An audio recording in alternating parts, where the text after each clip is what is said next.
Então vamos lá. Pessoal, é o seguinte, antes da gente começar, primeiro boa noite para todo mundo. Para quem não me conhece, meu nome é Alexandre, pode chamar de Portuga, meu apelido aqui também. Eu sou coordenador, né, sou supervisor de pronto-socorro do INCOR aqui no HC, e na verdade sou um dos fundadores da Liga, já há alguns anos que a gente começou e vem trabalhando com o pessoal da faculdade, né? Um ponto importante em relação à Liga, que a Liga é feita para os alunos, o pessoal vem aqui, acompanha com a gente, até eu vi que o pessoal estava comentando um pouquinho agora há pouco, vem, acompanham casos, às vezes acompanham procedimentos, sobem em hemodinâmica, voltam, e a gente sempre discute alguma coisa interessante aqui no meio, desde coisas anormais até coisas que são absolutamente rotina para a gente no tratamento. E a ideia é pegar as pessoas antes de chegar no sexto ano e mostrando aquilo que a gente tem de gravidade dentro da cardiologia, chamando um pouco a atenção, ensinando um pouco sobre isso e mostrando um pouco do que é a nossa rotina aqui, né?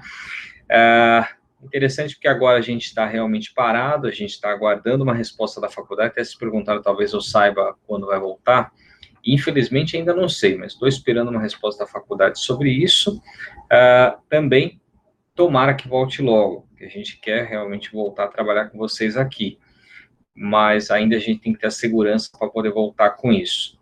E, por enquanto, a gente vai começar a discutir toda segunda-feira uma aulinha, apresentar alguma coisa, para a gente tentar manter pelo menos um ritmo aí com vocês e não ficar absolutamente parado, sem a gente poder aproveitar nada. Essas aulas vão ficar gravadas, vão ser abertas não só para quem é da Liga, mas a todos os alunos da faculdade. Quem quiser conhecer a Liga, fique à vontade. A gente era para ter tido curso esse ano, foi praticamente era 2 semanas depois de quando o Covid estourou, e aí a gente teve que bloquear, e a gente vai ter que aos poucos ir reajustando isso, como todas as ligas e todos os cenários, os locais da faculdade. Então hoje, pessoal, o que eu queria fazer com vocês era conversar um pouquinho sobre síndrome coronariana aguda com supranível DST, né? E os pontos principais que todo aluno da faculdade, todo mundo que está dentro da graduação tem que saber. Aquilo que é importante, aquilo que para a gente pesa no tratamento, o que eu faço que faz diferença na vida do paciente e como reconhecer. Acho que fazer um diagnóstico para vocês é uma coisa muito importante e vocês têm que ter isso em mente, sim. Como tratar, como reconhecer, como que eu posso mudar o prognóstico e a vida do paciente. Lembro que parece uma coisa simples, mas não é simples. Ainda, se vocês veem os pronto-socorros fora, e não precisa ir muito longe, na própria periferia aqui em São Paulo, a quantidade de erro médico de pessoas que não reconhecem o supraesvelamento, não sabem ver uma morfologia de corrente de lesão é muito grande. Isso implica muito na vida do doente. A gente recebe doente aqui no pronto-socorro todo dia que vem da região e todo dia a gente vê erro médico. Então, vocês são a referência, não é para isso acontecer, e é aí que a gente vai tentar entrar e orientar um pouquinho mais vocês. Por que é importante eu falar da síndrome coronariana? Primeiro porque é a maior causa de morte no mundo, né? Ainda é, não é o Covid, acreditem em mim, ainda é a síndrome coronariana. 50% dos infartos, por casuística mundial, ainda morrem em casa, ou seja, o doente não tem tempo de chegar ao pronto-socorro, porque geralmente entra em fibrilação ventricular ou uma arritmia ventricular complexa e tem morte súbita. Mas aqueles que chegam, a gente mudou completamente o jeito de tratar nos últimos anos, e a gente partiu de uma mortalidade de 30% na década de 80, mais ou menos, para hoje, uma mortalidade média de 6%, mas alguns centros no mundo, 3% de mortalidade dentro do hospital, ou seja, morre muito pouco. Uma doença potencialmente tão grave, a gente consegue dar um prognóstico muito bom para os doentes, tratar bem os doentes e tirar boa parte, ou a maior parte desses doentes do hospital. Eu vou mostrar um casinho, e aí eu vou ilustrando e mostrando como é que a gente faria o tratamento desse caso. Então, vamos lá. Eu vou falar de um homem de 64 anos, que é natural, procedente de São Paulo, vem com uma queixa de dor torácica há 4 horas. Há mais ou menos 4 horas, ele falou que teve uma dor contínua, pré-cordial, aperto, forte intensidade, foi para a cervical, com sudorese profusa, sem espinéia, sem síncope, nunca teve isso antes, ele é hipertenso e falou que teve um AVC isquêmico há 2 anos atrás, tá? Na entrada, estava em regular estado geral, mais corado, hidratada, cianótica, no ictérico, afebril, IMC de 23 normal, pressão dele de 110 para 84, com uma frequência cardíaca de 110 batimentos por minuto, e saturando 95%.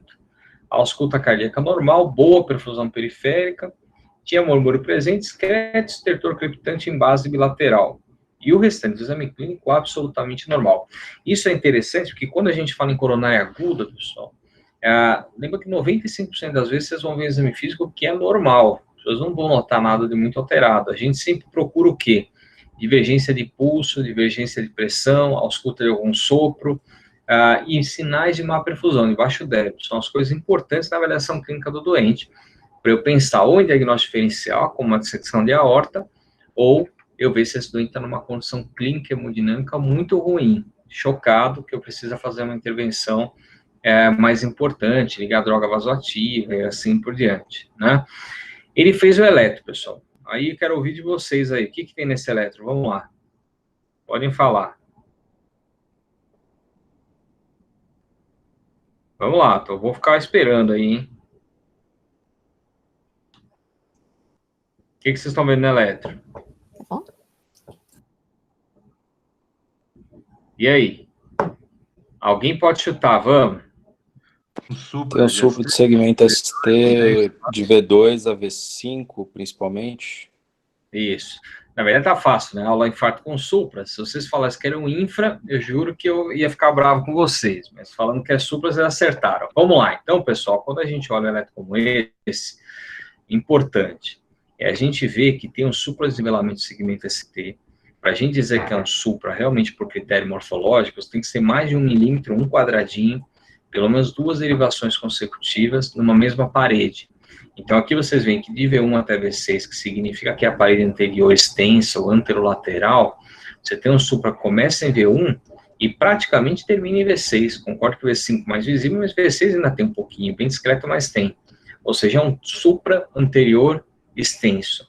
Esse é o pior tipo de lesão que você pode ter.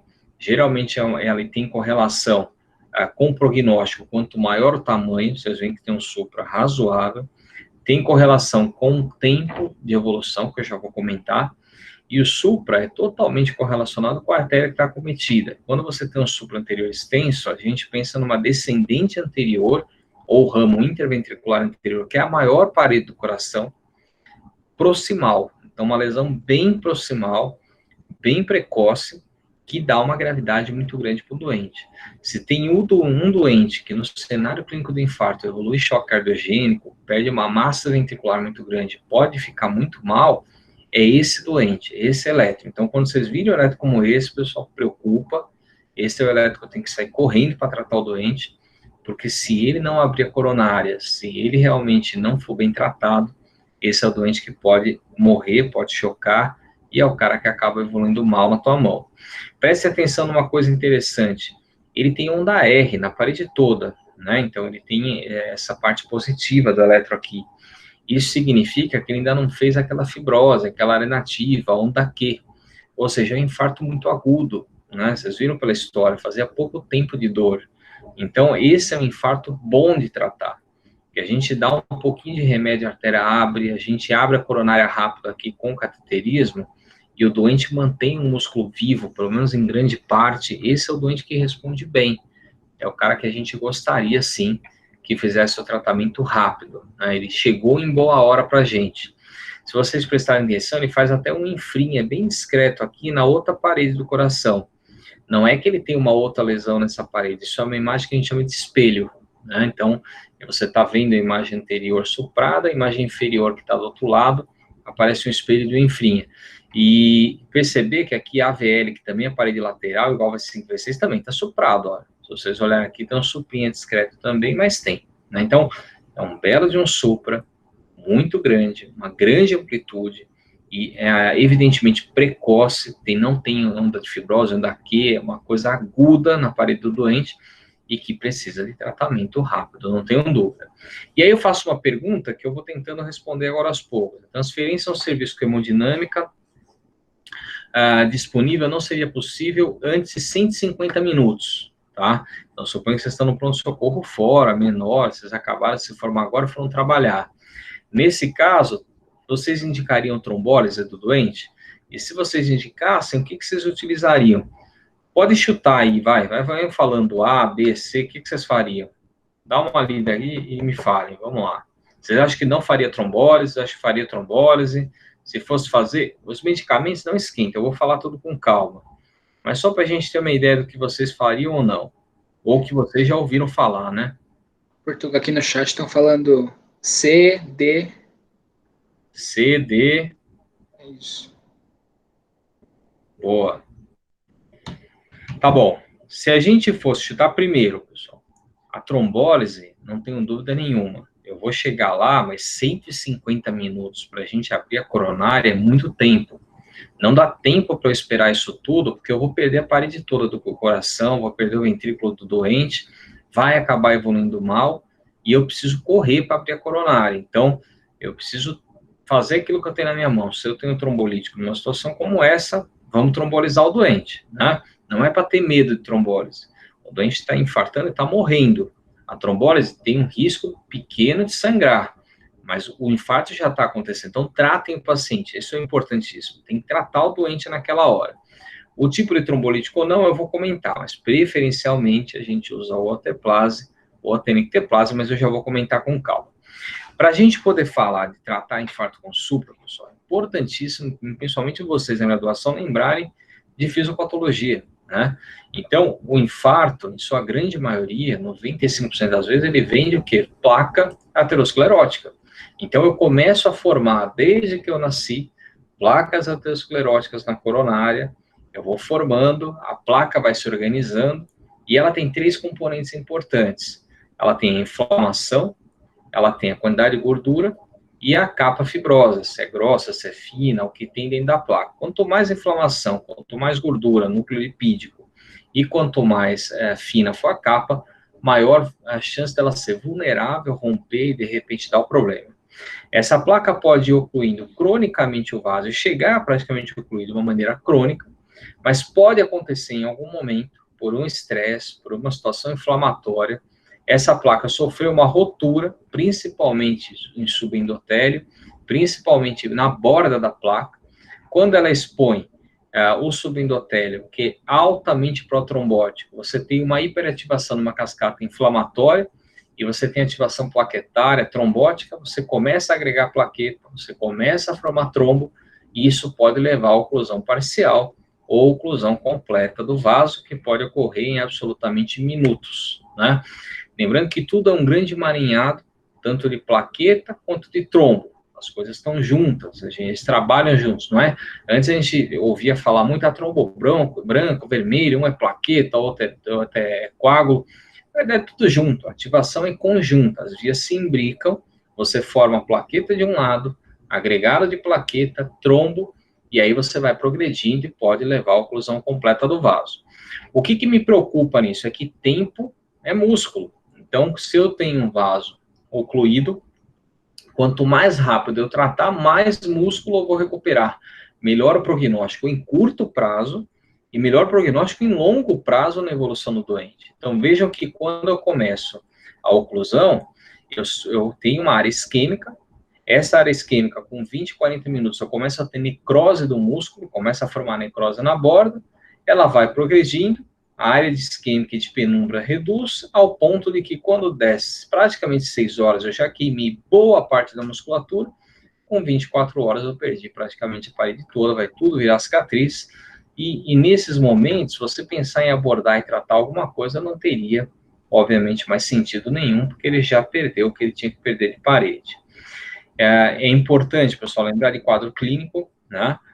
O quadro clínico típico da angina de peito é o paciente com dor torácica, né, precordial, retroesternal ou epigástrica, que vai em queimação, pode ser pressão, pode ser mal caracterizada, irradiação cervical, epigástrica, mandíbula, ambos os membros, lembra que membro direito também vale, e escápula, e que no caso do infarto, aquela característica de piora o esforço, melhora em repouso, na verdade, geralmente acontece em repouso. O doente está parado, geralmente começa a ter dor, porque a placa rompeu, e não importa se ele faz uma atividade naquele momento ou não, ele vai ter dor independente, tá? Então, a característica da questão de piora com refeição copiosa, piora com esforço físico, piora com frio, pro infarto especificamente, ela perde um pouco o sentido. Basta você ter a dor. Essa foto, uma foto do Netter, ela é absolutamente ilustrativa. Então, é um tiozinho no frio, saindo de um restaurante, ou seja, comeu bem, subindo uma escada, com uma mala na mão, e começa a ter dor no peito. Põe a mão, faz o sinal de Levine, né? Então ele aperta a mão no peito, mostrando o característico da angina, quadro típico de uma angina de peito, né? De uma angina pectoris, e só que aí, no caso do infarto, como eu falei, o doente tendo dor em repouso, tá?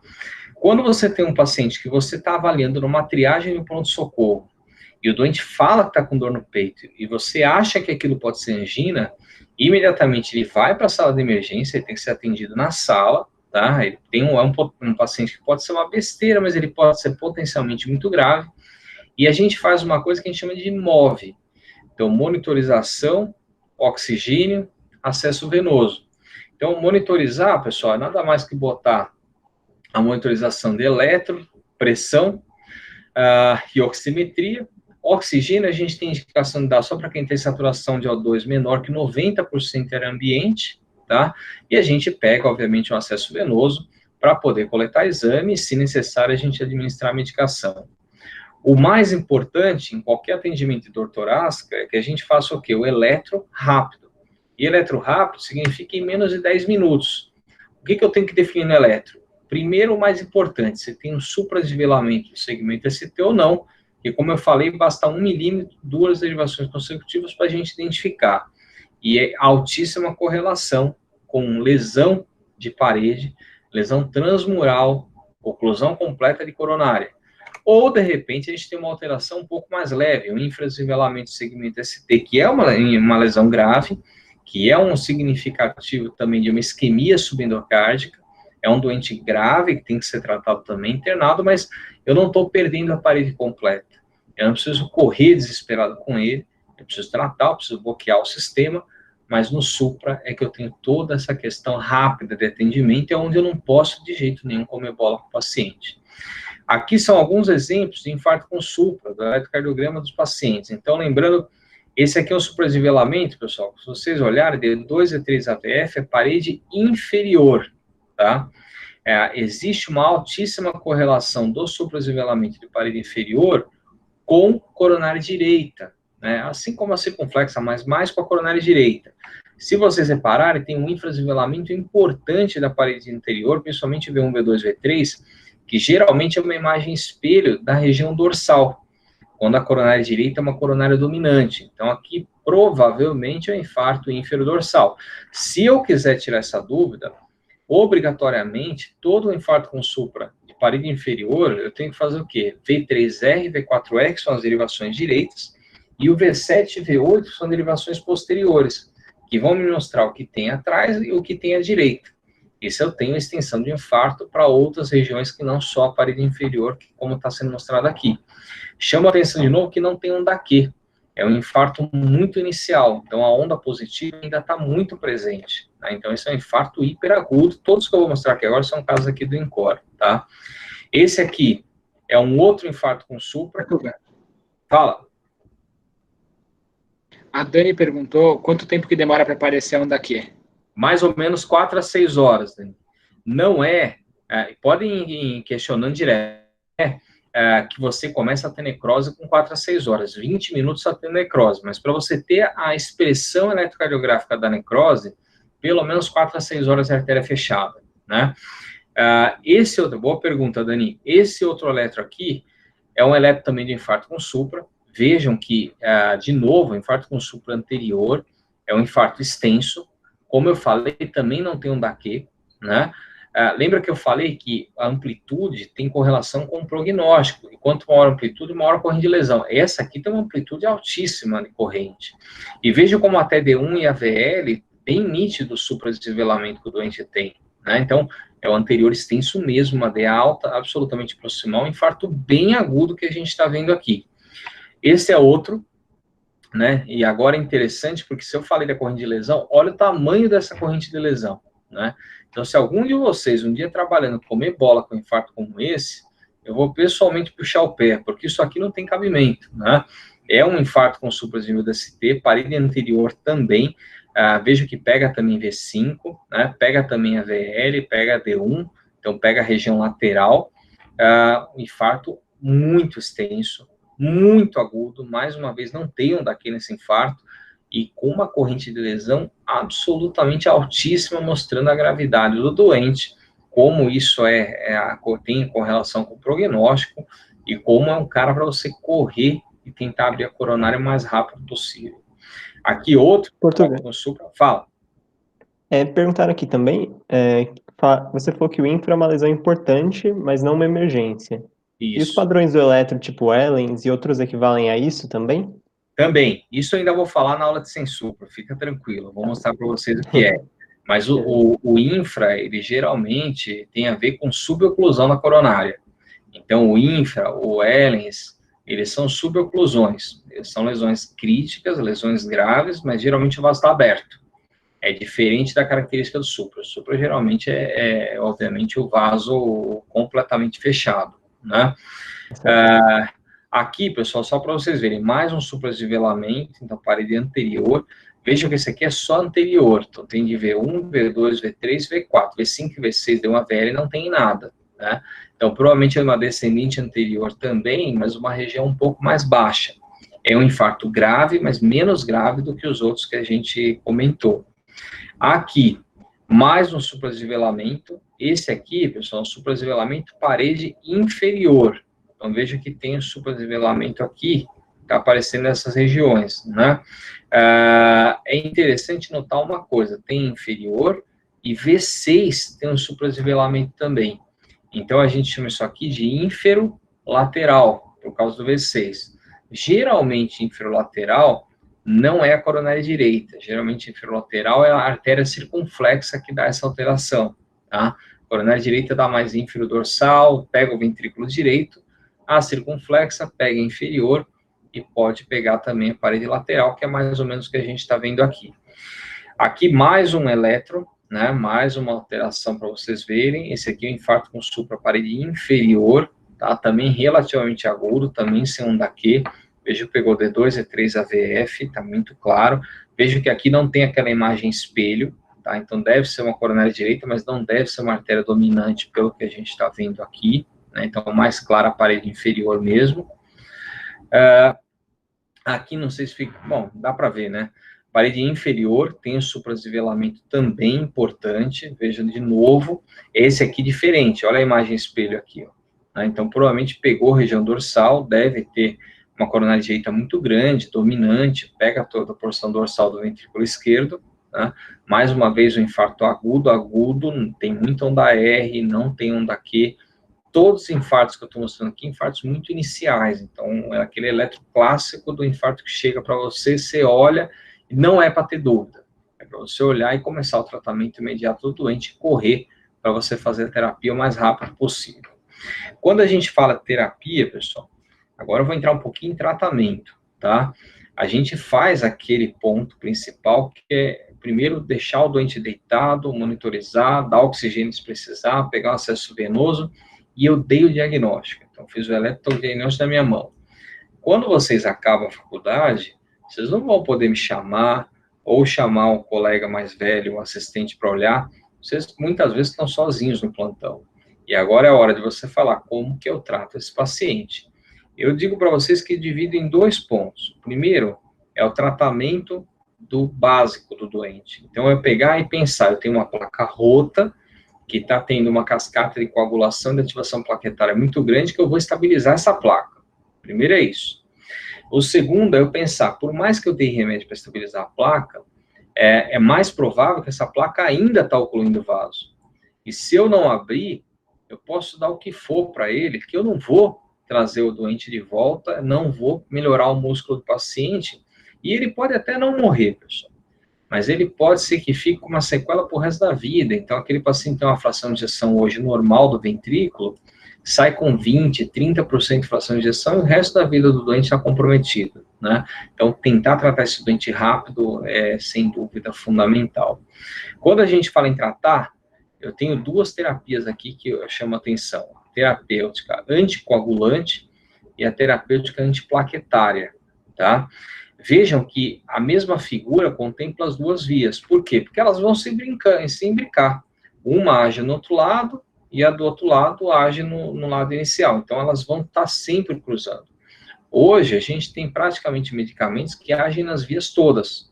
E a gente consegue ir dando um pouquinho de atividade em um, em outro, e tentando bloquear tudo. E isso é importante vocês pensarem. O primeiro medicamento que a gente, pensando em agir na plaqueta, entendeu que funcionaria muito bem no infarto, e é o clássico, é a aspirina. Então, a AS hoje em dia é inquestionável, todo mundo sabe disso, e é um primeiro medicamento importantíssimo no tratamento.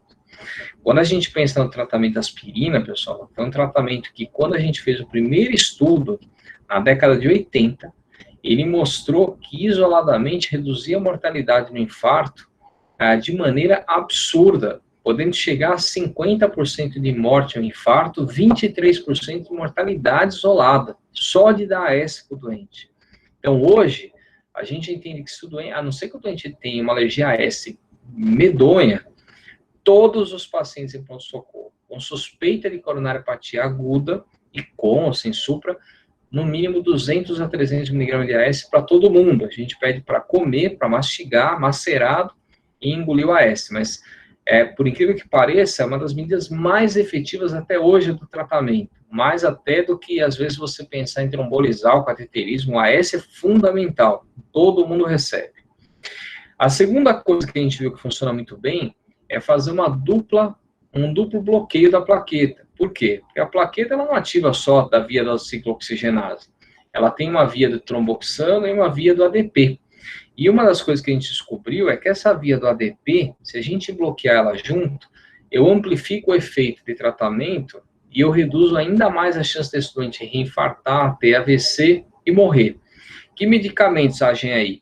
Clopidogrel, prasugrel e ticagrelor. São 3 medicamentos que a gente pode usar que fazem essa dupla inibição. Então, a gente dá o AS e dá algum desses medicamentos juntos. Só para vocês terem uma ideia, aqui é só quando um dos estudos iniciais, pessoal, mostrando como você dá o clopidogrel com o AS, em comparação a um placebo, por exemplo, você reduz o risco desse doente ter evento, o risco de mortalidade, ou seja, é fundamental, é importante a gente usar. Isso é um conceito que todo mundo tem e todo mundo usa de rotina hoje em dia. O clopidogrel, que é o que a gente mais tem disponível, ele tem algumas limitações de absorção, de resistência genética, de estase. Isso é uma resposta muito individual, por isso que a gente pode usar o prasugrel, o ticagrelor, que são medicamentos mais potentes, né? Mas é um medicamento ainda muito bom, ainda é usado de rotina, e ainda é o único medicamento até hoje testado naquela fase aguda da trombólise que pode ser usado.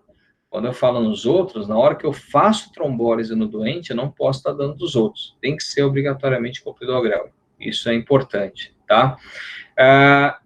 Se a gente continuar no tratamento, eu continuo tentando bloquear a plaqueta. E aí uma das coisas que a gente entendeu é que a plaqueta, depois que ela faz a ativação, ela vai criando pontes de fibrinogênio e vai grudando uma na outra, e fazendo a agregação plaquetária. E os medicamentos que a gente mostrou que diminuem a agregação de plaquetas são os inibidores da glicoproteína 2B3A, que é justamente essa proteína que ela junta a ponte de fibrinogênio entre ela e vai grudando uma plaqueta na outra. Então, é um medicamento adicional que, em casos que a gente tem muito trombo, muito coágulo na coronária, a gente pode usar e pode reduzir a agregação. O que esses medicamentos mostraram, pessoal? Que, na verdade, quando a gente usa e avalia todos os estudos juntos, eu tenho uma redução de infarto, tenho uma redução de morte em conjunto. Então, para casos específicos, são medicamentos que a gente, na hemodinâmica, acaba algumas vezes usando, tá? Aonde mais eu continuo o tratamento? Lembra que eu falei de plaqueta, agora eu vou falar o quê? Coágulo. Então, eu tenho aquela figura, os 2 polos que eu falei que são importantes. Eu vou bloquear via de coagulação. Então, esse doente ainda comigo no pronto-socorro, eu pego e falo que eu vou dar heparina para ele. Eu vou dar alguma coisa que eu bloqueie a formação de trombo, tá? Quando a gente pensa em usar heparina, pessoal, todos os estudos que usaram mostraram que usar heparina junto do AS, por exemplo, você vai tendo gradualmente uma redução de evento, de morte, de infarto. Ou seja, a heparina é muito importante no tratamento do infarto, independente dele ter usado clopidogrel, AS ou qualquer outro tratamento adicional. Entre aquela heparina que a gente aplica subcutânea, enoxaparina, o famoso Clexane, ou heparina em bomba na veia, que tem que ficar regulando por coagulograma, a enoxaparina é melhor, né? E você tem a redução de mortalidade com a enoxaparina. Então, a gente normalmente usa a enoxaparina na barriga, faz a dose de tratamento, e isso é melhor para o paciente. Então, numa abordagem inicial, além de a gente pegar esse doente, botou na sala de emergência, monitorizou, oxigênio se necessário, pega a veia, faz o eletro, deu o diagnóstico. Uma vez que você deu o diagnóstico, imediatamente AS, 200, 300 miligramas, clopidogrel, 300 a 600 miligramas, aí, lembra que se for trombolizar é 300, se não for trombolizar, você pode chegar a 600 de ataque, tá? E, preferencialmente, a enoxaparina, né, que a gente faz 1 miligrama por quilo, e o doente pode tomar de 12 em 12 horas a dose, tá claro? Então, isso é a abordagem inicial, pessoal. Tudo que eu falei até agora são as coisas que funcionam, que eu, na hora que o momento do doente chega, eu pego e faço essa abordagem inicial. Até aí, qual que é o grande ponto? Eu dei um monte de medicamento, de plaqueta, de trombo, de coisas do tipo. Eu coloquei oxigênio se precisa, eu monitorizo, eu deixo o doente deitado, eu tenho diagnóstico, eu comecei a tratar. Mas eu definitivamente não tratei ainda. Por quê? Porque eu só vou tratar a hora que a coronária estiver aberta. Isso é fato. Ou seja, se eu estou pensando naquela ideia de tempo é músculo, a artéria está fechada, fluxo não passa, estou perdendo musculatura, tem que abrir, tem que abrir. E abrir, a gente dá o nome de reperfusão. Então, eu tenho a oclusão total do vaso, estou tendo necrose transmural, eu preciso abrir. E eu tenho duas formas de abrir. Ou eu faço uma coisa que a gente chama de angioplastia primária, então eu levo o doente para um cateterismo de urgência e abro a coronária, ou eu faço aquilo que a gente chama de fibrinólise ou trombólise, que é dar o medicamento, que agora ele não vai só fazer anticoagulação ou bloqueio de plaqueta, mas ele faz a trombólise, ele quebra o trombo, a lise do trombo, e eu consigo abrir a coronária do paciente. Como é que a gente define se eu vou para um lado ou para o outro? Então, reperfusão, pessoal, é importante. Primeiro, avalia o tempo de dor. Se ele tem menos de 12 horas, né, a princípio eu posso tanto fazer trombólise quanto angioplastar. Por que isso é importante? Mais de 12 horas, o benefício da trombólise é muito pequeno. Quando eu trombolizo um doente como esse com mais de 12 horas, é um trombo duro, um trombo organizado, dou trombolítico, mas a chance de eu abrir o vaso é muito pequeno. Ao contrário, 1 hora, 2 horas de dor, eu dou trombolítico, o vaso abre fácil, né? Então eu consigo reperfundir fácil. Se tiver mais de 12 horas, preferência pela angioplastia primária. Se ele tem menos, pessoal, eu vou olhar a contraindicação à trombólise. Então, não é todo doente que pode trombolizar. O paciente está tendo sangramento ativo, o paciente que já teve AVCH uma vez na vida, neoplasia intracraniana, paciente teve cirurgia recente em 30 dias, paciente teve AVCI nos últimos 3 meses. Então, são coisas que eu tenho que avaliar, porque se ele tiver isso, eu não posso trombolizar o doente. Ele pode sangrar. Não tem contraindicação, posso continuar avaliando. Tem contraindicação, vai ser transferido. Poxa, Alexandre, mas você falou que ia demorar 150 minutos esse caso. Paciência. Se ele tem contraindicação, eu vou transferir, não tem jeito, mesmo que demore, é o que eu tenho à disposição, mas eu não vou trombolizar se a contraindicação for absoluta. Isso é importante. E uma vez que eu vou indicar trombólise, é importante um ponto fundamental, que o meu tempo entre a entrada do doente e o início da trombólise não passe 30 minutos, é isso que eles chamam de tempo porta-agulha, isso tem que ser rápido. Se eu em 10 minutos, no máximo, tenho um eletropronto, sei que é um supra, eu já peço o trombolítico, se ele não preencher nada de contraindicação, eu não puder transferir, vou medicando e já começo a trombolizar, então eu não posso perder tempo. Acho que o alvo dos 30 minutos é importante para isso. Né? Se é um serviço que eu tenho hemodinâmica disponível, a minha definição para hemodinâmica ou não, a hemo ela acaba sendo preferência sempre, por isso que no INCOR, por exemplo, a gente raramente tromboliza alguém, mas desde que eu leve para hemodinâmica, e no máximo 60 a 90 minutos na entrada. Se passar desse período, tromboliza, porque é mais rápido, eu preciso abrir a artéria, depois eu faço cateterismo. Mas 60 a 90 minutos, 60 como ideal, até 90 minutos tolerado, é o tempo para levar para o que a gente chama de porta-balão, que é levar para a hemodinâmica e abrir a coronária. Veja, pessoal, por que eu falei que o trombolítico é tão importante? Por que eu falei que não é para ter medo, né? Quando eu dou AS para o doente, eu reduzo a mortalidade do paciente, né, comparado ao placebo. Mas quando eu dou trombolítico, eu também reduzo a mortalidade do doente. Uma redução altamente significativa, 25% de redução de mortalidade pelo fato de usar o trombolítico. Você quer melhor? Junta os dois, trombolítico e AS, 42% de redução de mortalidade, só de usar os dois medicamentos. Para vocês entenderem como é importante abrir a coronária do doente. Como levar sangue para o músculo muda a sobrevida desse doente, a mortalidade, como ele vai melhor, né? Eu fiz a pergunta aquela hora, que trombolítico usar? A gente tem, pessoal, 3 trombolíticos na prática. A streptokinase, a alteplase e a tenecteplase. A streptokinase ainda tem no nosso meio, mas está saindo do mercado. É o trombolítico mais antigo, é um sal impuro, geralmente dá hipotensão, dá bastante reação, às vezes, de alergia.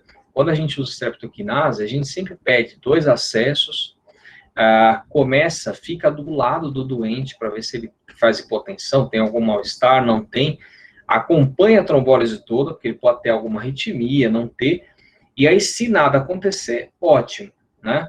Quando a gente usa os outros dois, a alteplase, a streptokinase, geralmente, a tenecteplase, geralmente são medicamentos que são fibrino-específicos, eles são mais efetivos em recanalização, em abrir o vaso, e eles dão menos efeito colateral. Por isso que a resposta era preferencialmente a alteplase ou a tenecteplase. Por isso são a primeira escolha. Vejam como é diferente, como você tem uma menor mortalidade com a alteplase em relação à streptokinase. Por isso que a gente tem uma tendência a indicar os outros, mas faça o que você tem na mão. Tem o streptokinase, vou usar o streptokinase. Eu preciso ver, depois que eu faço meu trombolítico, se eu abrir a coronária do doente. Como é que eu faço para ver isso? A gente tem 2 critérios na prática. Um é você deu o trombolítico, 60 a 90 minutos após a trombólise, tem que melhorar a dor. Segundo, você deu o trombolítico, 60 a 90 minutos após, o supra tem que reduzir pelo menos 50%. Veja que ele não precisa sumir, precisa reduzir. Se você teve isso, significa que a tua coronária abriu. Tá? Se você não teve isso, a coronária não está aberta, a coronária, a princípio, está fechada, e você precisa mudar a forma de tratar. Aí é interessante essa figura que eu coloquei, porque quando muita gente pergunta, mas pô, eu fiz uma primeira trombólise e não funcionou, posso trombolizar de novo? Não funciona, pessoal, não funciona. Veja que repetir trombólise não muda nada em relação à estratégia conservadora, é igual. Ou seja, quando não abriu, preciso voar com esse doente. Quando abre, eu transfiro o doente e eu faço uma coisa que a gente chama de estratégia fármaco-invasiva. Ou seja, eu vou fazer um cateterismo nele em até 24 horas, porque a coronária está aberta, ele está estável. E quando eu falo abrir, não é que eu abri um canudo no doente, eu abri um fiozinho de sangue que está segurando a parede viva e dá tempo de eu levar o cateterismo e tratar com calma. Quando não abre, eu chamo de angioplastia de resgate. Eu preciso voar com esse doente. E isso precisa ser feito até 120 minutos do reconhecimento do quadro. Então, é um caso para transferir rápido e tentar abrir a coronária do doente o mais rápido possível. Veja aqui o que eu falei, tinha falado do tratamento, então, a AS, o clopidogrel, a enoxaparina, aquilo que a gente tinha comentado com os fibrinolíticos, né? E aí vem uma pergunta. Caso você tenha reperfusão, então eu fiz o trombolítico e eu abri, pessoal. Quando que eu peço para transferir o doente para o serviço de referência? O que eu quero saber de vocês é, imediatamente, se é após 12 horas, 48 horas, ou se eu peço em caráter de urgência só se tiver recorrência da dor. O que vocês acham? Vamos lá. Responda alguma coisa aí.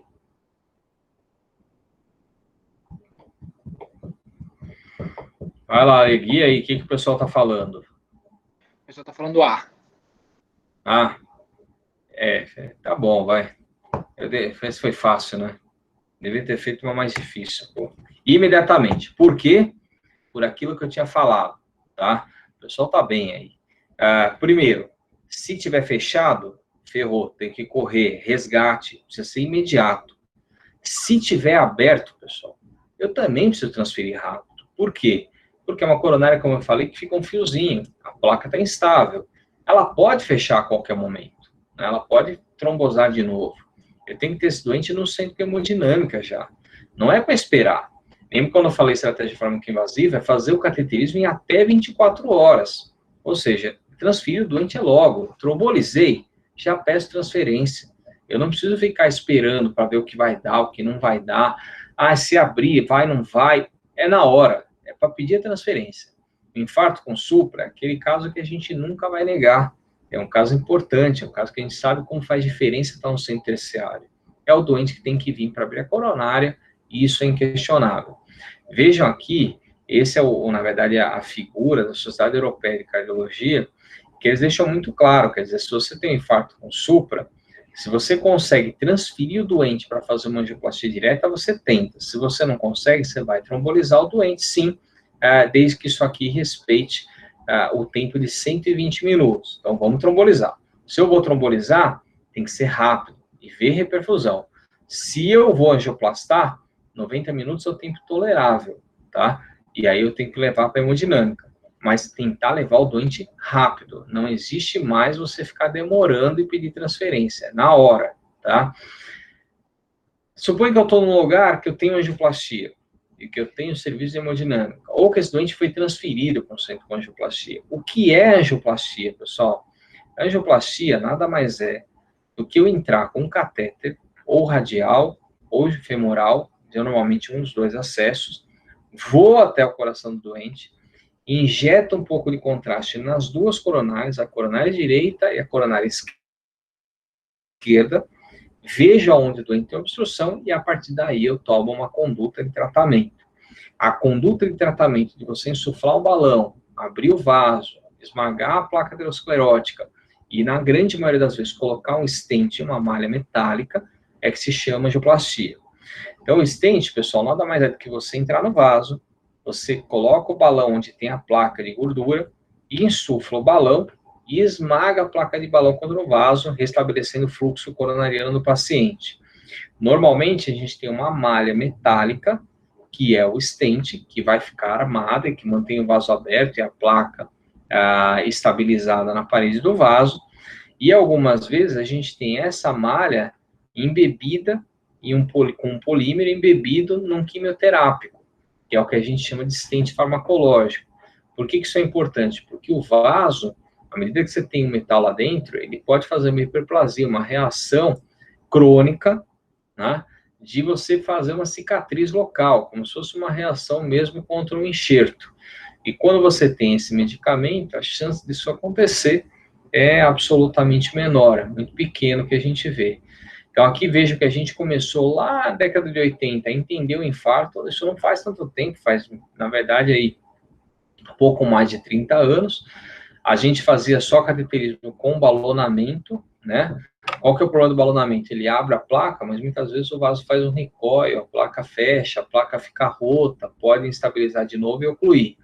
A gente progrediu para usar o stent metálico, o stent que a gente chama de convencional, que já foi muito bom, e a gente depois, obviamente, foi desenvolvendo os stents que hoje são farmacológicos. Hoje, a gente não tem só stent farmacológico.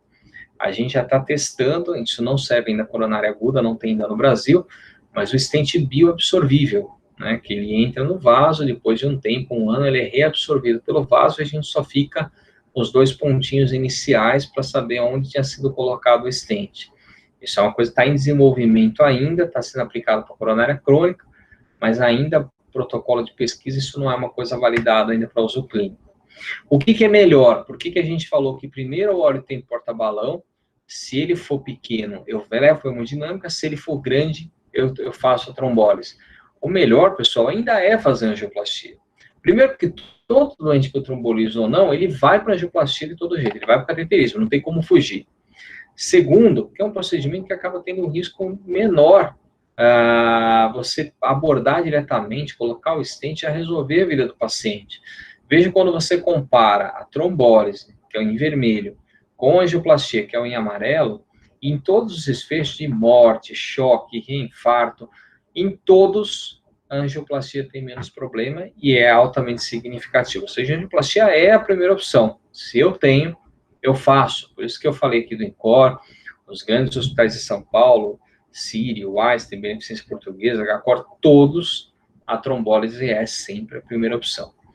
O que eu deixo de recado para vocês, pessoal? que reperfusão precoce ainda é o alvo, que o maior erro que a gente tem não é o pessoal não saber que tem que dar AS, clopidogrel, enoxaparina, é que não reconhece o supra. Eu acho incabível alguém sair de um 6º ano de uma faculdade, 5º, 6º ano, e não saber olhar um supradesenvelamento no eletro. Tem casos duvidosos, mas esses casos são clássicos, eles têm que ser bem vistos sempre, tá? E escolher medicamento, ele tem se tornado uma coisa cada vez mais individual, mas esse pacote básico, que eu chamo de anticola, que é dar antiplaquetário, anticoagulante, e a ideia de você falar, vou trombolizar o doente, ou vou levar o doente para cateterismo, ele é fundamental. O que eu quero chamar a atenção de vocês é que não é para ter medo de trombolizar. A maioria das pessoas olha e fala assim, eu não quero dar trombolise, vai que sangra. Poxa, vai que sangra, ele está infartando. A minha preocupação não é o sangrar agora, é tratar e abrir a coronária. O sangrar pode acontecer, né? Desde que você tenha indicado da maneira correta, desde que você tenha feito diagnóstico, desde que você tenha checado se não tem contraindicação, você fez o que tem que ser feito. Para cada 50, 100 que você trombolizar e salvar, talvez um sangre alguma coisa. A gente não quer que aconteça, mas você indicar a trombose é fundamental, pessoal, e não demorar. Não, o que a gente vê de problemas, né? O doente bate no pronto-socorro da periferia, ou não faz diagnóstico, ninguém vê o supra, aí ficam seriando troponina, você vê que em nenhum momento falei troponina, você não precisa de marcador, você precisa de eletro, né? O marcador é para sem supra, o supra é eletro, mas às vezes o pessoal fica seriando troponina para ver o que acontece, quando estoura que se tocam que era um infarto, ninguém reparou no momento inicial, muitas vezes veem que é um infarto com supra, não trombolizam o doente, e aí 2 problemas, ou não tem o trombolítico no local, ou a pessoa não sabe, fala que não sabe fazer, ou tem medo e não faz, e aí pede a transferência, às vezes a ambulância demora 4, 5 horas para chegar, chega aqui 10 horas depois, pessoal, não tem sentido fazer isso. Isso aí, o doente já perdeu tudo que tinha para perder, já era. Ou a gente faz a coisa rápida, ou a gente trata esse doente direito, ou a gente não tem por que estar trabalhando numa porta, num pronto-socorro, numa emergência, né? Lembro que as emergências cardiovasculares, pessoal, são as emergências mais críticas, aquilo que mais gera dúvida, o pessoal mais tem medo, e saber tratar um doente como esse é fundamental. Eu comecei com o infarto com supra, porque para mim é uma das emergências mais importantes que a gente tem, é a doença que mais mata no mundo, e é fundamental reconhecer e saber fazer o básico. Eu não fiquei falando aqui de beta-bloqueador, não é isso que importa na hora aguda. Na hora aguda importa saber abrir a coronária. O restante a gente começa depois. O restante você tem tempo para conversar com quem for e ler o que você quiser sobre isso. Mas esse tratamento inicial, todo mundo tem que saber. Como fazer, como começa, o que faz, o que dá. Isso é importante. E eu quero que vocês gravem isso. Se vocês gravarem isso para mim hoje, teoricamente eu cumpri meu papel aqui. Combinado? Agora eu quero saber de vocês dúvidas. Vamos lá. O que vocês querem saber? Dúvidas de vocês? Vamos lá, vou abrir aqui de novo. Portuga, eu tenho uma dúvida, é a Dani. Fale, Dani. Para tratar dor, uso nitrato, uso morfina, como é que eu faço? Abre a coronária. Tô brincando, mas é verdade. No final é isso, né? A dor, Dani, quando você fala em síndrome sem supra, você dar nitrato, por exemplo, é importante, porque você está pensando numa suboclusão, numa placa que muitas vezes está espasmada no local que está inflamado, né, conforme você tem a rotura da placa, e você dá o nitrato e a artéria, normalmente ela abre, melhora a dor, muda o eletro, às vezes some o ínfro, o doente fica bem. Na síndrome com supra, eu posso sim medicar o doente. Aí tem 2 coisas para a gente usar, como primeira opção, nitrato, tá? Então, eu posso usar, por exemplo, o isordil sublingual, 5 miligramas, 1 a cada 5 minutos, até 3 vezes, e eu posso ligar tridil, que é a nitroglicerina, que eu ligo endovenosa e vou, obviamente, titulando no doente. Qual que é o grande problema dessas drogas? Cuidado, se é um infarto com supra anterior extenso, é um doente com risco de choque cardiogênico, se você ligar uma droga que pode causar hipotensão, ele pode piorar.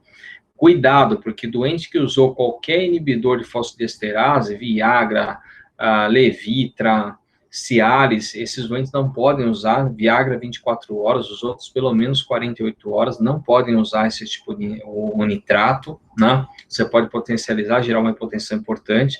Checa se o doente já não está hipotenso na chegada, E infarto inferior tem que ver o ventrículo direito, não eletro. Se tiver coisa no ventrículo direito, não pode usar nitrato também. O ventrículo direito é uma câmara que ela é muito fraca.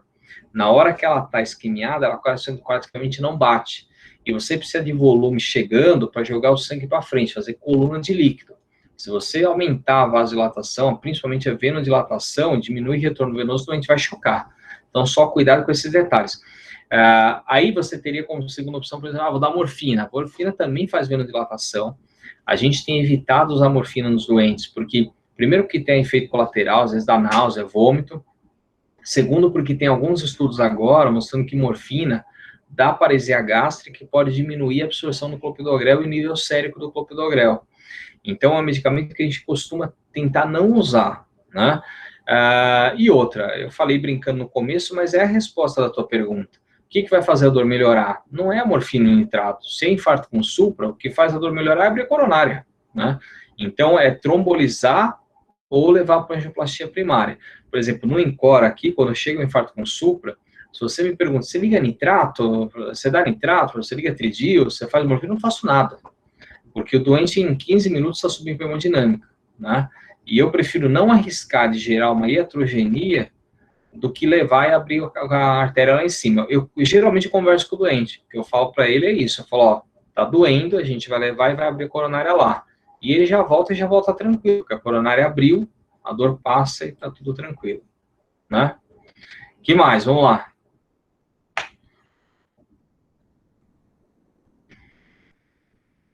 Vamos lá, peraí, vocês fizeram umas perguntas aqui, deixa eu ver aqui, vou puxar.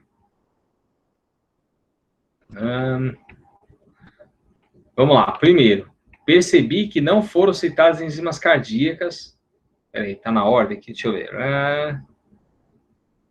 Aqui, percebi, não, peraí, antes, Portugal, você falou que infra é uma lesão importante, isso aí você já perguntou, né? Já falou, depois eu vou aprofundar na sem supra. Agora aqui, ó. Percebi que não foram citadas enzimas cardíacas. Situação, esse exame seria recomendado. No sem supra, Paula, no infarto com supra, você não precisa de marcador.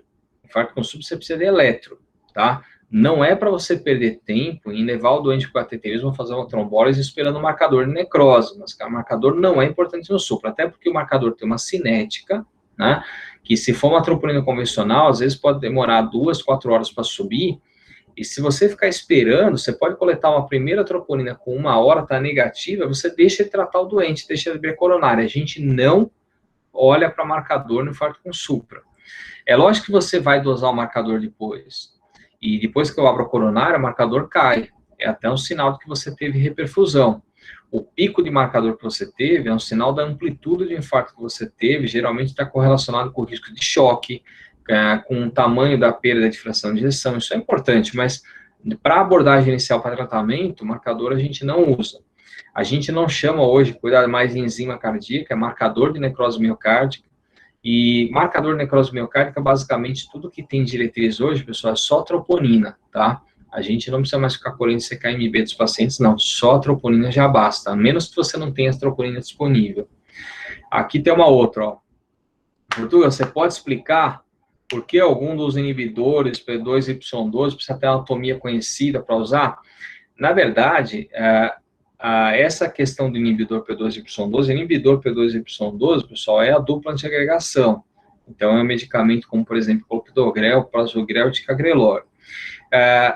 O prasugrel, tá, é um medicamento altamente potente, ele não é uma pré-droga igual ao clopidogrel, é uma droga já numa fase avançada de metabolismo que você dá, tem uma absorção super rápida de 30 minutos e faz uma ação muito mais potente do que o clopidogrel faz.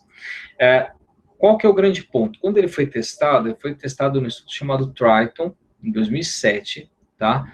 E nesse estudo, o desenho do estudo era tanto com supra quanto sem supra, mas eles só davam para o doente depois que fazia o cateterismo e via que ia fazer angioplastia. Então, ele precisava conhecer a anatomia coronária para a gente usar. Depois, até se tentou fazer um estudo posterior, chamado ACOST, usando meia dose no pronto-socorro, complementando a hemodinâmica, mas não foi bom o resultado e aumentou o sangramento. É por esse motivo que até hoje o prasugrel ele só é indicado na hora que você está no cateterismo e conhece a anatomia coronariana. É por esse motivo. Então, quem perguntou por que, na verdade, Lucas, só uma questão de que o estudo foi desenhado assim, é a evidência que a gente tem. Quando a gente tentou fazer o tratamento no pronto-socorro, o resultado não foi bom. Lembro que para o clopidogrel e para o ticagrelor, aí é tratamento normal em pronto-socorro. Você faz a dose normal, tratamento normal. É só o prasugrel que tem esse porém.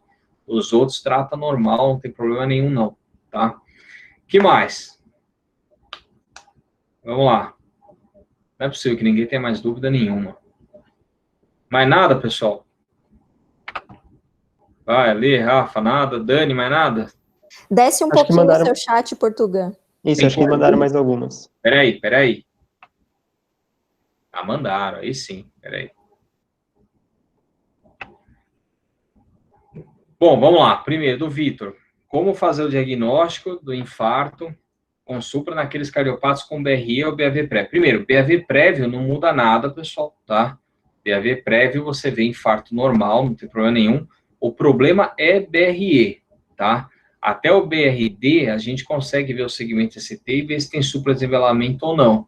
O BRE que a gente tem uma preocupação grande com isso. Por quê? Porque ele muda completamente a repolarização cardíaca.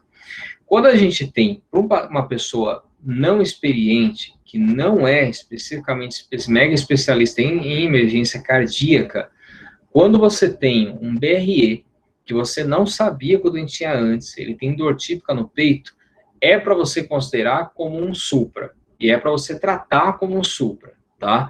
Então, o BRE agudo, novo, ou potencialmente novo, é para você fazer tratamento normal, não é para comer bola e ficar esperando troponina, não. Pode trombolizar, você está autorizado por literatura a fazer isso, tá?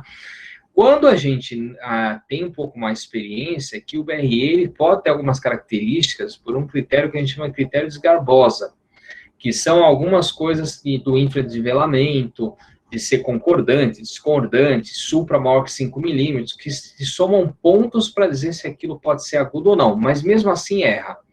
O que vocês têm que gravar como clínicos gerais, pessoas que estão na faculdade ainda, que vão se formar, e um ou outro vai para cardiologia, a maioria não vai, é que BRE, que você acha que é agudo, que a dor é típica, e que você está no pronto-socorro, é para trombolizar, não é para perder bola com isso daí não, tá? Aí tem uma outra, a Rafaela, professor, sou do segundo ano, bem-vinda, Rafaela, o senhor poderia explicar de novo a diferença entre infarto com e sem supra? Eu ainda vou dar aulinha de sem supra, Rafaela, mas ó, supradesenvelamento foi aquilo que você viu no eletro, você vê aquele desnivelamento para cima, maior que 1 milímetro, e que ele tem uma correlação direta com a oclusão completa da coronária, um trombo altamente complexo, e que você não tem nada de circulação coronariana após o trombo, e o músculo está morrendo rápido. E você tem que correr para abrir a coronária do doente com medicamento ou com o balão, tá? No cateterismo. Assim, sem supra, você não vai ter aquele supradesenvelamento, você tem um infra, você tem uma inversão de onda T, alguma alteração diferente no eletro, e o que a gente entende por correlação anatômica é que o vaso está subocluído. Então, ele tem uma suboclusão, ele está aberto, passa sangue, o músculo morreu um pouquinho, mas ele está lá, ainda vivo, né?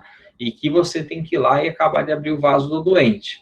Mas é uma situação que você não precisa correr desesperado como no supra, você pode fazer o tratamento com calma, tá? Então, essa é a grande diferença entre uma síndrome e a outra, por isso que a gente não corre tanto, tá? Professor, só pelo quadro clínico dá para diferenciar infarto? Não dá. O quadro clínico, basicamente, dor, tá? Uma coisa que a gente nota, a pergunta é interessante, Roberto, uma coisa que a gente nota é, no infarto com supra, geralmente o doente tem mais sintoma associado. O que é isso? Mais náusea, mais vômito, mais torese, doente pálido. Então, o supra, ele é aquela cara que a gente olha para o doente e a gente fala, pô, esse cara é cara de supra. Ele tá com aquela cara ruim, tá branco, tá enjoado, tá vomitando. Geralmente, sem supra, não tem tanto isso. Geralmente, ele teve uma dor, chega a maioria das vezes sem dor nenhuma, a dor é um pouco mais leve, mas se você jurar que aquilo é um com sem supra só pela característica da dor, impossível, né? Então, tem que ter realmente o que define o eletro, não tem jeito, é aí que a gente pode definir. Só fica a dica disso daí. Se você olhar para o eletro, você não vê nada muito claro, parece um sem supra, o doente está enjoado, vomitando, passando mal, sudoreico, faz derivação posterior, corre atrás, presta atenção, revê o eletro de novo, porque às vezes é um supra que você está comendo bola no momento inicial, tá? Que mais? Mais nada?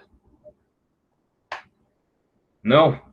Pessoal, ficou claro? Vocês conseguiram pegar? Eu não fiquei mostrando muito estudo, eu mostrei aquilo que é principal para vocês, do que é o tratamento inicial do doente. E o que eu quero é que vocês gravem essas coisas, é abrir coronária, é saber dar os medicamentos mais simples, é reconhecer um eletro, é saber que tem que pôr o doente na sala de emergência, é saber que tem que ver pulso, é saber que tem que ver pressão, é auscultar o doente, é você ter o básico do paciente.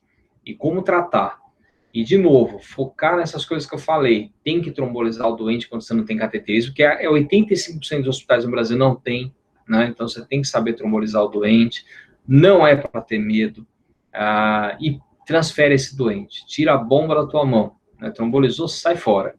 Porque é um cara potencialmente muito grave, que pode complicar e que, se você puder tirar ele da tua frente, melhor, o mais rápido possível, para um centro que tem experiência, que tenha cateterismo, para poder fazer assim que o doente chegar. Combinado? Nada? Rafael, Lê, nada? Dani, nada? Tá ótimo, Portugal. Tá bom. Então, Obrigada, pessoal, Portugal. de nada. Obrigado a vocês pela atenção. Vamos tentar aí toda semana fazer uma aulinha, a gente vai apresentando, mostrar os pontos principais das doenças principais. Quanto mais gente puder participar, melhor. Que nem eu falei, a gente vai deixar isso aberto para a faculdade toda.